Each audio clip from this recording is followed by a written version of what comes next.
Hello everyone, this is Direwolf20 and welcome to episode 13 of Direwolf 20's Let's Play Season 5. I am getting logged in now because there's a few things I want to get sorted out with. First off, I would like to get myself some more blaze rods, and I'm currently got like a soul shard for both endermen and creepers, but I would maybe like to get my hands on a soul shard for blazes, and if I could get that going, I think it would be pretty awesome. So I would like to take a trip into the Nether real quick, and I think I'm gonna, deposit most of my stuff that I'd be afraid and upset to lose right here. I'm gonna bring my soul shard with me, and I think I would also like to bring, even though I'd be upset to lose it, my vile sword with sharpness and soul stealer. So we'll bring this stuff with me, but everything else we'll leave here. Nice, safe at home. Yeah, I think that's cool. Let's go for a trip. Now, there is a piece of what you can do with soul shards that I haven't shown you guys yet, and that is with regards to in-world spawners. So if you find a spawner in the world, you can actually use your soul shard to absorb that spawner, and it'll give you pretty much like a free level towards the next tier of soul shards. So what I think I'd like to do is maybe consider getting myself a blaze spawner by stealing some spawners using my soul shard. So the first thing I want to do with that is get it going to the point where it's absorbing the souls of the blazes. Yeah, that sounds like a good plan.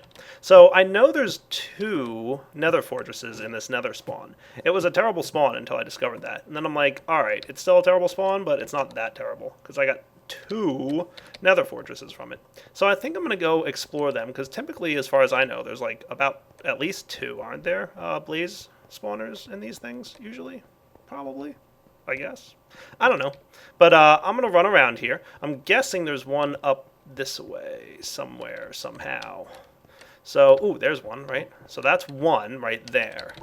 Okay. And I'm guessing there's another one up there, maybe? I don't know. I have to look around. So basically what I'm going to do is map out how many blaze spawners there are between the 2 towers that I've found around here. And if I get lucky... Ooh, yeah, that's the second one there, right? Nice. How do I get over there, though? Guess I have to go over that way. Okay, I can pull that off, though. So yeah, if I get a little bit lucky, and now am I still on... Yeah, I'm still on peaceful. That explains why there's nothing going on in this nether. Remember, I switched it to peaceful in the middle of the last episode because I wanted to avoid all the zombie knocking on my door. And oh great, now there's blazes. Great. Exactly what I wanted to see. How am I for armor, by the way? Doing alright. What I should probably be working on is some fire protection potions. That would not be a bad idea. Ooh, look at this. Is this like another little area and stuff that I can go through? This is kind of cool. Alright, so let me map out how many blaze spawners there are, and if I can get like a tier 4 or a tier 5 blaze spawner, that would be pretty awesome. And are those... Ooh, those are those nasty skeletons, aren't they? I am not a fan of you guys. I want to get away. Because number 1, I don't want to absorb their souls, and number 2, they scare me. Ah, they're still following me. And there's blazes up there. Even worse. Running. Running. Alright, let's see what I can do with blazes, now that I've discovered there are some.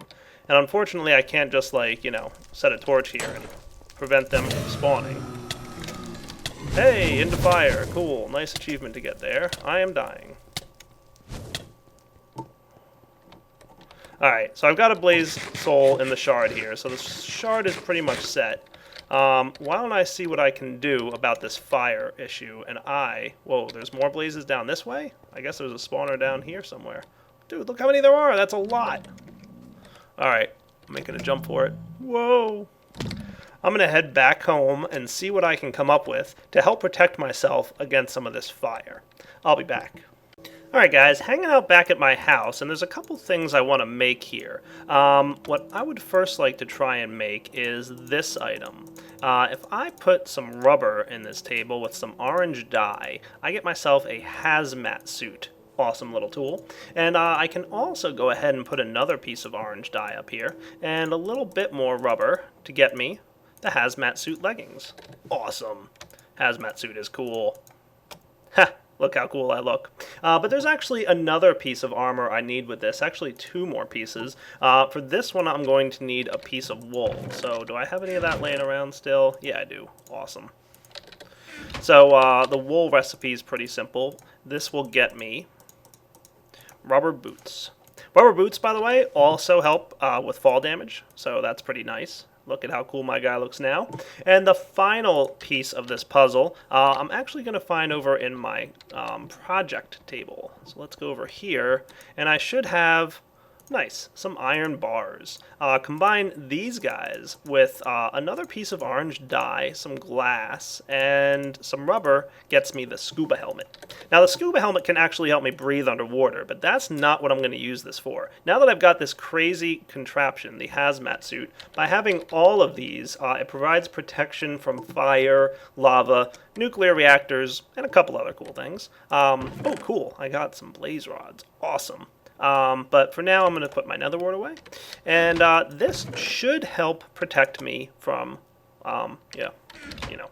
lava, fire, specifically fire. So hopefully this will be a good little bit of protection against, the nether. So what I'm going to do is just cleaning up my inventory. As you can see, I don't want to go there and be wrong or something and die. That would not be a good time for me. But I do want to try and make my way around. All right, and I'll throw some of this away. And now I'm going to go back and hopefully see what kind of fun I can have dealing with those blazes. And if I'm lucky, it means that I won't have too much of a problem with them. Because look, I should be able to now walk in fire and not be taking damage. Look at that. How cool. I am not getting hurt by fire. That is what's up. Yeah, I am pretty happy about that. Now, it also tells me that I shouldn't take any damage from lava, but I don't think I'm going to go jump into a lava bath just yet to prove that. Oh, look at this. I'm getting attacked by one of those stupid little bats. And it's not hurting me so bad. Those bats, by the way, seem to drop gunpowder. Woot. So let's go see what I can do about a blaze spawner. Now, I don't know that I want to completely, get rid of all the blaze spawners we have here in the nether, though it honestly might not be a terribly bad idea. What's up, Ghast? Come here, buddy. Whoa, that was not bad at all. Almost got him. I love the Return to Sender achievement. Pretty sure I already got it, though. Is it me, or do they always overshoot? Got him! Nice. Alright. So back up the nether thingy here, and I will meet you at the top. And by the way, I told you the scuba helmet could help you breathe underwater. Maybe I'll show you guys that at some point. It's pretty easy. Look up how to make compressed air cells, and you'll manage to breathe underwater. Now, there were a bunch of blazes spawning over here, but I don't see a blaze spawner. Do you guys? So where did they all come from? Why were there blazes right here? I don't have any idea where they were coming from at all, to be honest with you. So like a blaze spawner underneath me or something? Why were they all here? You guys did see them. I wasn't crazy, right? Maybe they were coming from that one up there? That's the only conclusion I can come to. Like, what's he doing up there?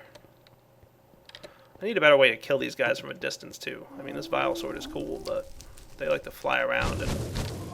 Yeah, hey, how's it going? Nice to see you. Come up here, would you?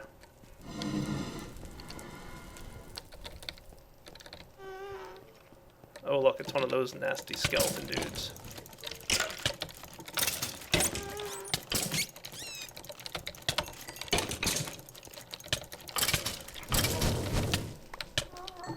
I have no idea how much health I have left. It seems like a lot, though. I might be wrong, but... Oh yeah, I do. Dude, this armor is awesome. It's taken a lot of damage, though. Holy cow. What is up with that? And that thing's flying around out there. I gotta get something to, like, help me out with this long-range thing. I might have an idea with regards to that. We'll have to see, though. Alright, let me run around. Like I said, I want to catalog the different blaze spawners. I know there's one there. I know there's one up here. I'll be back once I figured out if there's any more nearby.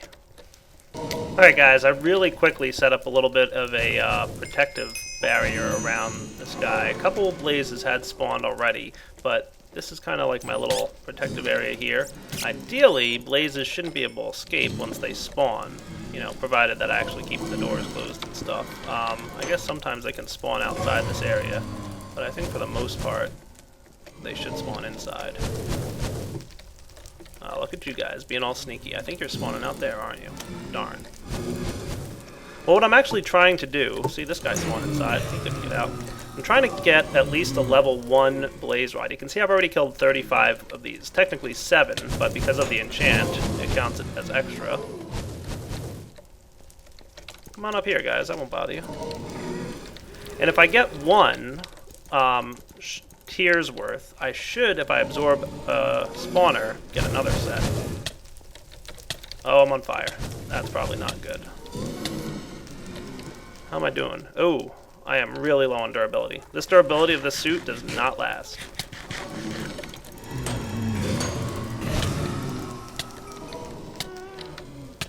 Alright, I need to get out of here, like, right now. Oh boy, this is gonna kill me. Yeah, I'm dead. Alright, let me go get my items back and I'll come back. Alright, good. Most of my stuff seems to be here still. Cool. Relatively safe-ish area. Got my sword. Ah, nice. I only need a few more of these things. Ooh, I got a wither skeleton skull. Nice. I'll probably kill the wither at some point, I'm sure. Alright, how am I doing? Otherwise, pretty good. You can go there. Everything else is looking solid. Red wrapping paper. Nice. Get a little bit of wrapping paper to wrap up some presents, huh? Ha! Gift storage. Cool. Alright, need to get a few more of these kills because I want to at least get a tier 2 if I can. How am I doing for armor? Not really looking too good on armor here. That's alright. We'll deal. You can see I got my iron stuff back, just, you know, better than nothing, right? So let me get a few more blaze kills here, and I'll be back once I have a tier 1 shard. Alright guys, barely got away from that place with my life, but I got a few blaze rods, got a tier 1 soul shard. So I can now place this in a spawner in the overworld and set up my own little blaze spawn if I want. Now the different tiers of the soul shards allow for different things. Oh boy, do I want to go investigate that fortress? I kinda do. Yeah, like I was saying, the different tiers of soul shards allow for different things, and our options here are pretty cool. Like, your tier 1 is not even going to be as effective as just a normal spawner, but like when you get up to tier 5, it's going to spawn like 6 mobs every second. It's like crazy. And the tier 5 one is actually reactive to redstone, so you can actually turn on and off your blaze spawner with a redstone signal. How cool is that? So I do want to explore here just a little bit. I know I'm being a little crazy at this point, but I kind of want to. So I'll be back once I've poked around a little bit.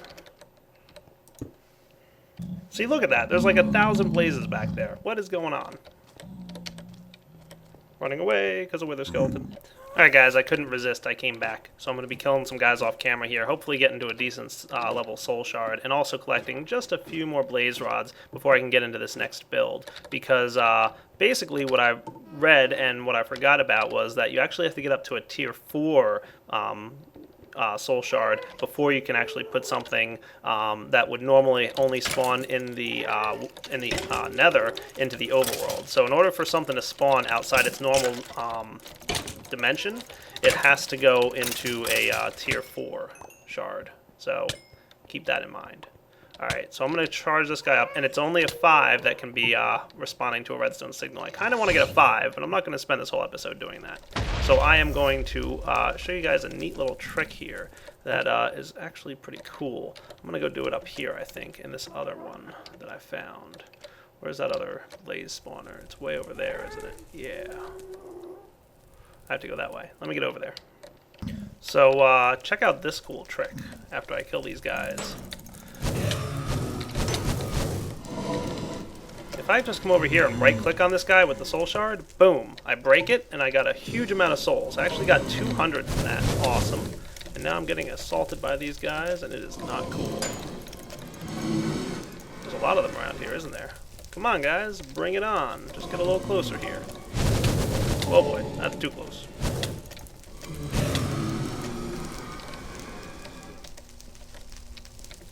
Alright, like I said, I'll be back after I clear out these bad guys.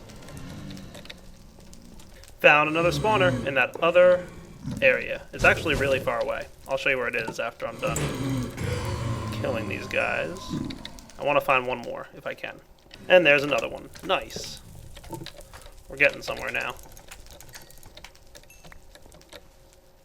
Yeah, so I had no luck finding them in that fortress, that new one that I found. But I actually made up to 730 kills because it actually leads all the way over here. I had to build a little cobblestone bridge. But this is that second fortress that I found that I told you guys about. So I had to build this little bridge to get over to the other side of it, I guess. Cool, right?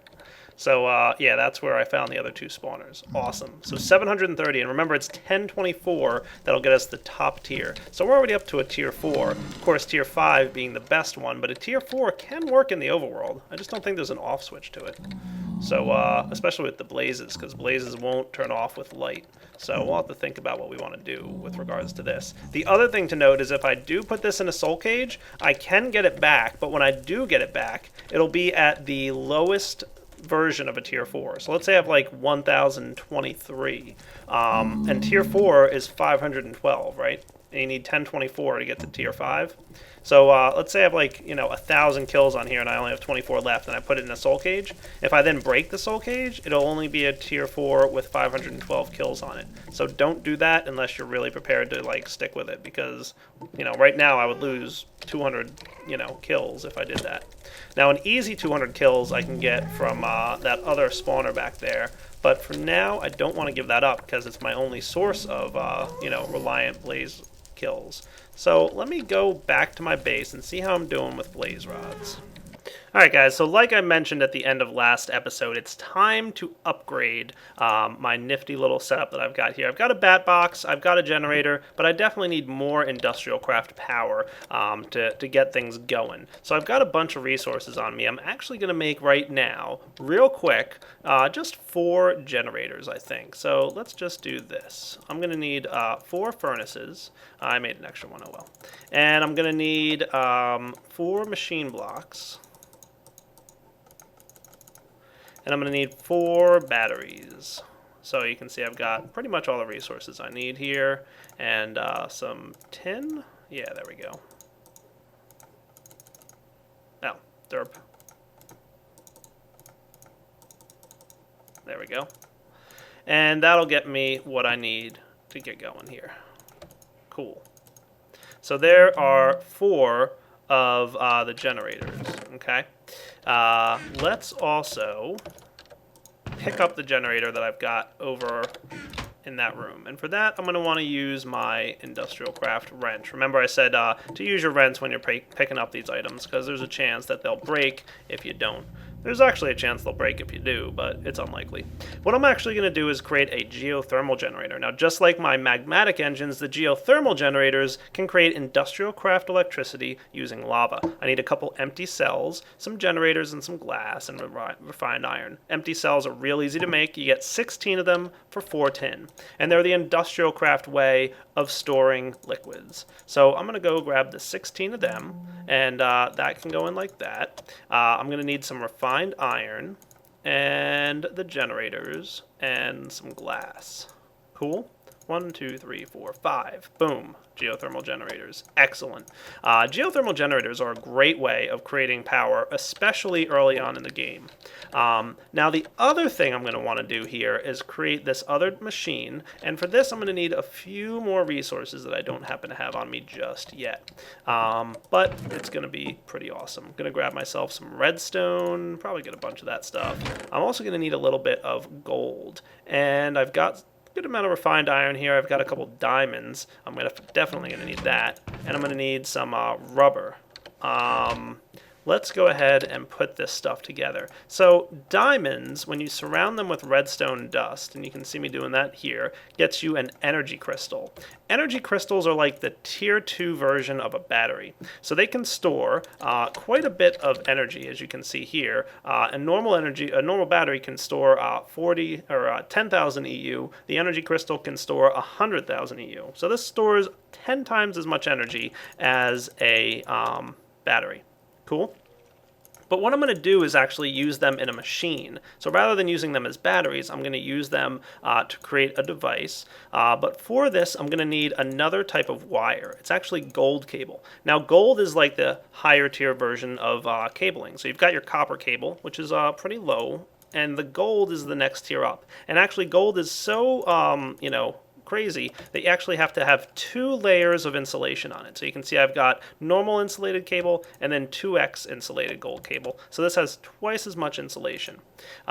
Combine 4 of these cables with a machine block and your energy crystals on the sides to get yourself your very first MFE.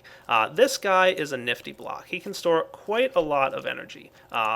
He can store 600,000 EU.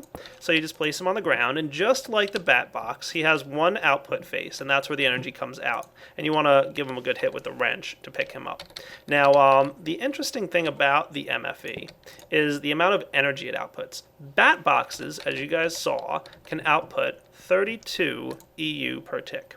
And what that means is it can output 32 packets of energy every game tick. And there are 20 ticks in a second. This guy can output 128 EU per tick. Now about cabling, copper cable can only handle 32 EU per tick. So if I tried to hook up copper cable to the output of this MFE, it would burn up. It would instantly evaporate. And I might even show you guys that just to demonstrate. And if you hooked up any machines to the output of that MFE, so for example, if I put my compressor or extractor or any other industrial craft machinery that isn't set up to handle that, like most machines are, they would actually explode. So that would not be a good time. Trust me, you don't want to see that happen. So what we actually have to do with our MFE is tone down the power a little bit. And for that to happen, we're going to need an LV transformer. Luckily, they're very cheap. Just some copper and some copper cabling and some wood. So grab myself just 3 coppers, and I can quickly make one of these guys. Good, I had wood on me. I wasn't sure if that was the case or not. LV transformer. And I'll show you how to hook up all these devices right now. But before I do that, there's one more thing I want to tell you about cabling. Cable actually has a bit of energy loss over a distance. So the longer distance between your industrial craft machines, both your power generators like the geothermal generator and the MFE, and the machines that you're powering, the more energy loss occurs on the cable. There is a type of cable, however, that I like just because I don't like to see energy loss, and that's glass fiber cabling. Now, unfortunately, you need a diamond per 4 of them if you use redstone in the recipe. However, we're going to be using silver in the recipe, and that'll give us 6 glass fiber cables. So I'm going to make a few of these guys right now. I just need a couple diamonds. I'm going to get 2 diamonds worth. I might go with a little bit more, but like I said, I'm good on diamonds right now. So let's go ahead and hook this up. So get myself a couple of silver and a couple pieces of glass. Definitely only recommend you guys use this glass fiber cable. It does have some energy loss, but it's over 20 blocks. So you need a good amount of distance for that to occur. So let's actually set up the upstairs area first. I want to pick this block up, actually both of them. So let's go ahead and get them both picked up here. Come here, extractor, and bat box. Cool. And I'll even pick up my copper cabling. Excellent. I still want to have my MFE sitting right here, so I'm going to do that. No, not you. That's the LV transformer. The MFE sitting right there, thank you. And remember I told you if you right-click on a block face, it will orient it upwards? Well, if you shift right-click, it'll orient it downwards. So the block is actually oriented downwards at the moment, and the little dot on the bottom is facing down.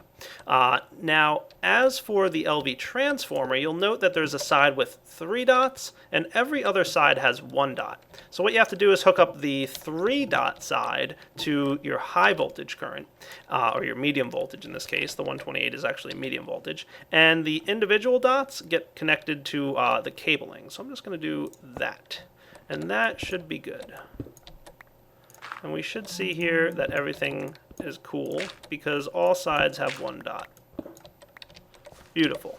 I'll just double check the bottom in a minute here, but I'm pretty sure we're okay. Cool. Good deal. Let's actually put some of this here. Excellent. Cool. So we'll check the bottom real fast just to make sure.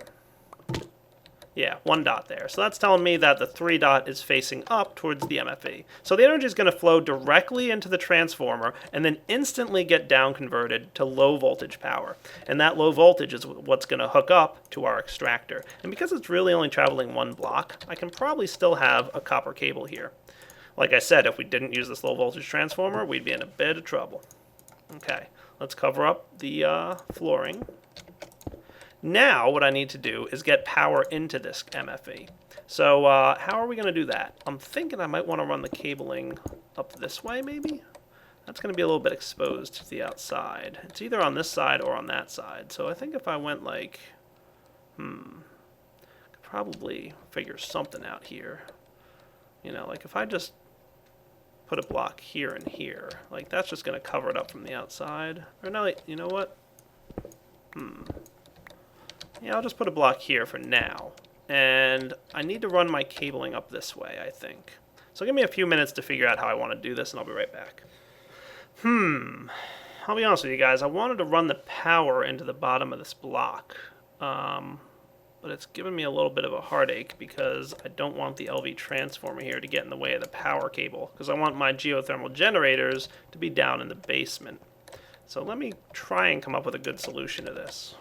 Well guys, the only good solution I can really come up with is to run this cabling up here, because we don't want to run it past the LV transformer. Otherwise it'll wind up connecting to the LV transformer and create like a little bit of a power loop. And what'll happen is the power will come out and go right back in. So if I run it up the wall past it, that would be a problem. I'm actually going to have to run it like so. I'll go pick that up in a minute, straight down like that. So that will be where my power comes up and into my MFE. But don't worry, it'll be nice and well hidden when I do this. Ta-da! Can't see it at all. From the outside, I think it'll look well enough, alright. It'll like, you know, look a little bit like I have a stairwell leading up here, but hey, maybe I'll pretend like this is just a way to get up into the top of my roof. Yeah, that's what that's there for. It's just leading up to my roof. Don't mind that. Pay no attention to the man behind the curtain. Alright, where was I? Oh yeah, building things. So, geothermal generators. Let's get them hooked up down here. Now, I had moved a Canon paintbrush setup down here into this chest, but that's going to have to move because I want to run my fiber cabling straight down like this. Am I short 1 cable? Probably. That would be my luck. Alright, so I'm short 1 cable, so oh well. I'm going to have to make 1 more using a diamond. Why don't I move this chest, and I'll be back in a moment. Alright, so ideally everything is set up here. I've got my MFE set up to run. I'm going to run my geothermal generators like this. I think that looks pretty fancy. All they need to get going, by the way, is a little bit of lava. So let's see, how am I for a bucket? I could probably throw one together out of something, couldn't I? Does the tin ingot bucket still work? Yeah, it does. Nice. You can make buckets out of tin. You know, just in case you didn't figure that out just now. And just throw a bucket of lava into your geothermal generator. Ta-da! And the geothermal generator will turn on and start creating electricity and sending it straight up there. And right up here, we should be able to see some energy flowing in. How cool is that? Let's talk about checking about how much energy is going in and out of machines. Let's craft ourselves a EU detector. This guy is EU reader. There he is. Yeah. I know it's an electronic circuit and some glowstone. Yeah, that's it. 4 copper cables. I can make this guy real easy. Just need a bit of glowstone. Thank you. I think I've otherwise got everything I need.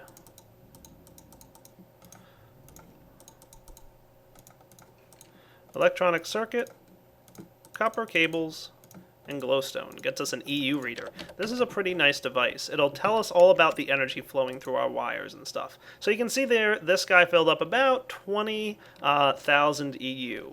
Not bad for 1 bucket's worth. The reason it's a little bit lower is the extractor needed to charge its internal capacitor. So that's where that energy went. So if we wanted to see what kind of energy is flowing through this cable, it's not that hard to do.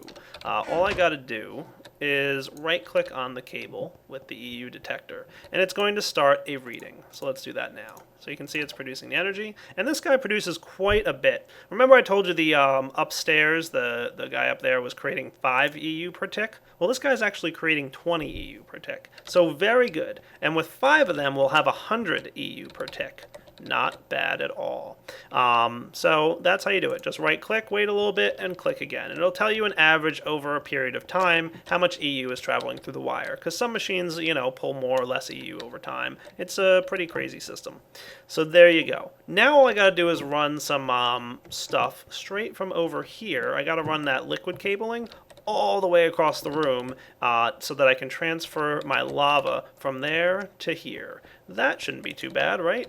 Yeah, I hope not. All I need are some of those liquiducts. Now, there is one little problem with my liquiduct plan. The liquiducts require hardened glass, which require pulverized obsidian, and I am fresh out of obsidian. So whatever will I do? Good question. Let's come up with a plan.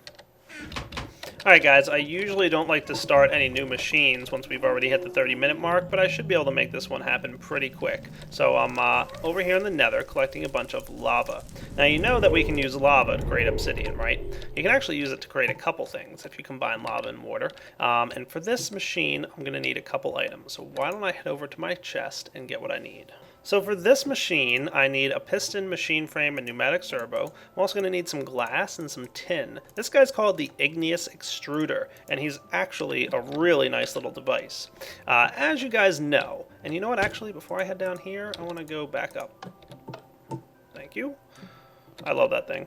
I'm not going to lie, it's awesome. What do I have in my buildcraft chest here? I should have my aqueous accumulator still. Excellent. Remember that old guy that I had hooked up to my steam-powered system over there? He's coming back into play. The igneous extruder, where do I want to put him? I'm thinking like, you know, right along this wall for now. I could always move him later if I need. In here, I'm going to put my, maybe I'll just put this guy here. And where's my little bag of tricks? I should have a couple water sources right here.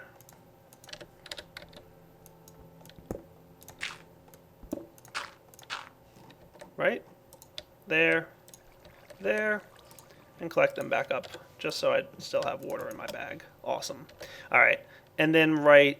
yeah, is that where I want them to be? I guess so. What do I have for gold waterproof piping? I should have some of that upstairs. Shouldn't be too bad. This will be a good start. One ought to do. So what the igneous extruder is, it's a machine that will automatically combine your lava and your your lava and your water for you. So there's a couple different configurations that you can have. So that's my igneous extruder. I need my aqueous accumulator. Where did you go, aqueous accumulator? Hello? Alright, I somehow had placed it in my bag. You guys probably noticed me do that and laugh. So there we go. Got my aqueous accumulator going, getting a pipe set up to it, and I'm going to place this guy right there. Now the igneous extruder, I'm going to set one of the blue inputs to be the bottom. And that should be allowed to accept water now. Excellent. The lava is going to come from where? Can't I just place lava in here somewhere? I thought I could use my lava cans somewhere in here. Oh, there we go, I can. Cool. You can see right now it's set to cobblestone mode. Cobblestone mode is totally free. You can get free unlimited amounts of cobblestone right there. How cool is that?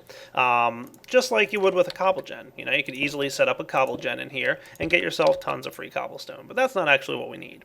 If I wanted to, I could also get smooth stone out of this contraption. Now, smooth stone actually costs a bucket of water per build. And if you do set this up properly in the world, you can get smooth stone out of lava. It also requires a little bit of lava to get going, okay? But instead of that, we're going to switch this to obsidian mode. And as you can see, obsidian mode is going to take a little bit longer to process, and it actually uses an entire bucket of lava instead of just a little couple drops. So obsidian, a little bit more time invested to get your obsidian, and of course an entire bucket required to actually make this stuff happen. So I've now got a nice little obsidian machine. Cool. Not bad at all. So between this episode and next, I'll get some liquid ducts, and I'll run them from the liquid duct line coming out of this guy and just straight under the ground, whoosh, all the way over to my geothermal generators. And then the lava from my system that's powering this setup will also power my geothermal generators over there and my industrial craft machines. Sound like a good plan? I think so. So with that, I think it's a pretty good wrapping up point. So this is Direwolf 20 signing off on episode 13. Hope you guys enjoyed it. Little excursion into the Nether, a little bit of fun had all around. I definitely had a good time. So guys, Direwolf 20 signing off. Take it easy.